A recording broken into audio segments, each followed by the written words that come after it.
Laikai, kai tikėdami įvairiausiais burtininkais ir tariama liaudės medicinos gale, laukdavome Kašpirovskių ir kitokių žinių seanso, baigėsi kartu su Santa Barbaros ar tiesiog Marijos serialais.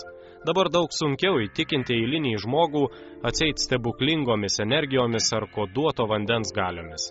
Naivuolių mažėja, o bet kokie tikinimai, kad stebuklingomis galiomis pasižyminčios medžiagos gali jai nesugrąžinti jaunystę, tai bent pridėti sveikatos, skamba švelniai tariant naiviai. Laimingesnis, geresnis žmogus, turtingesnis ir taip toliau, padėtis geresnė būna tavo. Bet tai čia Viačeslavai melagystėm kvepia. Aš sakau, kaip yra tenai. Vis dėlto žurnalistinio smalsumo vedini atsidūrėme Rokiškyje pas poną Viačeslavą, kurį pažįsta ne viena Lietuvos ir Skandinavijos pirčių gamybos įmonė.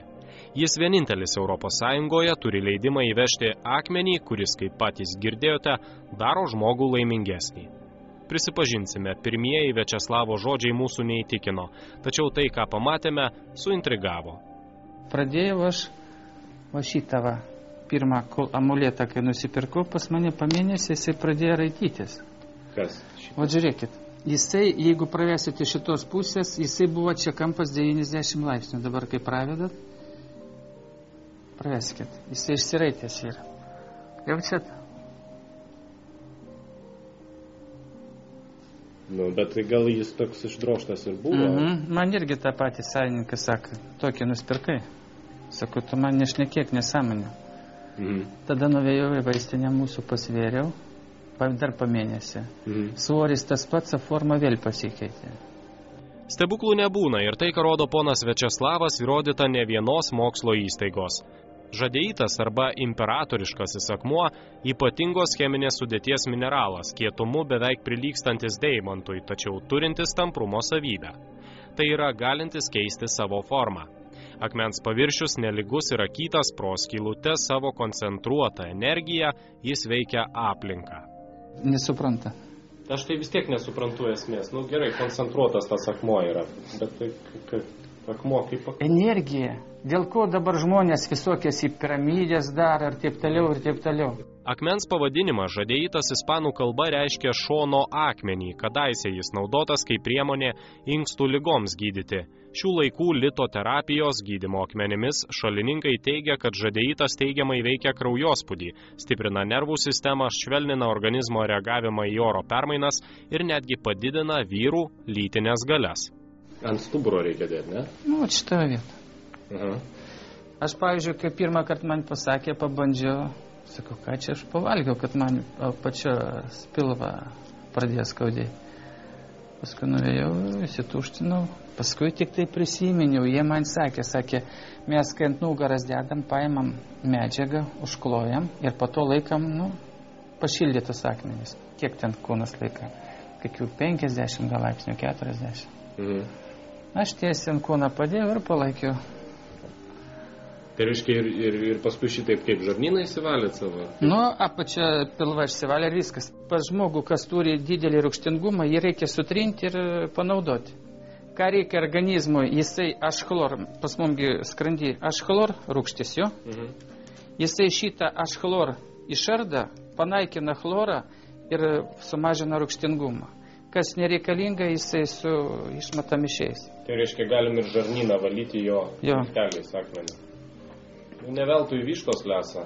Apie esą stebuklingą žaliojo akmens galias ir jo pritaikymą dar pakalbėsime. Viačeslavas įdomus žmogus. Gimęs Kėdainiuose, mokęsis Daugpilio karo mokykloje, dirbęs karinėse oro pajėgose, lėktuvo juodųjų dėžių prižiūrėtojų, jis įsiugdė ypatingas savybės – tikslumą ir kantrybę. Tai padėjo jam užmegzti kontaktus su šalimi, kur galioja nerašyti įstatymai ir specifinė verslo logika. Kodėl jūs esat vienintelis Europos Sąjungoje, jeigu tai yra toksai brangus akmuo, kodėl niekas daugiau jo neimportuoja? Iš Rusijos niekas daugiau nebeimportuos, nes jisai vienintelis beliko. Ir labai ilgai yra daroma licencija. Pirmą kartą man pusę metų darė. Rusai? Jo. Stebuklų šalis. Beje, jokių ypatingų leidimų ar specialių reikalavimų iš Rusijos įvežti žadeitą nei ES, nei Lietuvos institucijos nekėlė. Daug sudėtingiau buvo Rusijos pusėje, teko nemažai pavargti, kol buvo gautas eksporto leidimas. Pirmoji žadeito partija Europos Sąjunga pasiekė prieš 2 metus. Į Lietuvą pirmą kartą, kai norėjau importuoti, nuvažiavau į epideminę stotį, sakau, noriu atsivežti akmenį Pirčiai. Ką reikia? Jis sako, jeigu Pirčiai, jokių problemų. Vežkit ir viskas. Tai pirmą kartą vairuotas, kai važiavo, aš jį perspėjau. Sakau, kai pravažiuosi pasienį, eis su dozimetru ir matos radiacinį foną. Tai vieta to, kad radiklė į dešinį, pasi užnulina į kairę pusę. Tai reiškia, tas krovinys, jisai net bendrą radiacinį foną numušė, ne? Žadeitas. Jisai yra kartais iki 50 kartų švaresnis negu aplinka. Apie šitą akmenį tik tai patys rusai sužinojo, kai Nikitas Sergejevičius pradėjo skraidyti pas kiniečius. Chruščiovas? Jo. Sako, nu kodėl ten yra taip dievinimas toks akmuo? Žadeit ir žadeit, žadeit ir žadeit. Kinėje tai ta žadeita nėra, Kinėje yra nefritas. Bet nefritą pirtį negalima naudoti, kadangi jisai savo sudėtyje turi asbestą. Asbestas jūs žinot, ką reiškia. Besiklausant pono Viačeslavo, intriga augo kiekvieną minutę. Norėdamas įtikinti Rokiškio verslininkas braižė įvairiausias schemas, rodė daugybę tyrimų liudijančius dokumentus, galop matydama žurnalisto akise vis dar tvyrantį nepasitikėjimą, pasiūlė atlikti eksperimentą.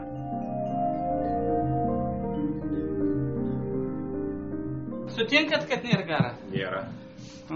Nėra, nesimato garo, visiškai nesimato. Karštis tik tai šiluma eina, kyla. Čia va garas. Vėliau tiesa, dėl tam tikrų etinių priežasčių išjungus kamerą, žadeito pirties poveikis buvo išbandytas visų kūnų. Akmenį apliejus vandenį, ausis neapsvilo, oras įskaidrėjo, kvėpuoti tapo lengviau, o prakaitas liejosi upeliais. Pati geriausia temperatūra su draugais ištyrėm. 80.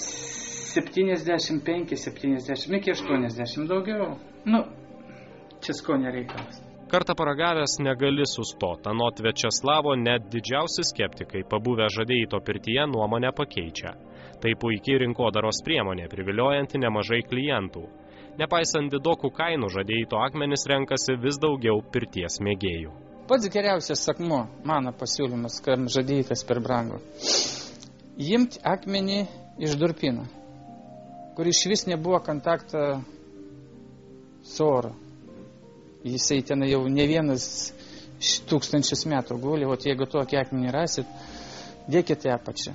Paskui pagal galimybę, sakau, kas yra išbandę žadeitą, jau suranda žmogus, kaip vienas pasakė savo žmonai, mažiau valgysim dešros, bet žadeitą pirksim.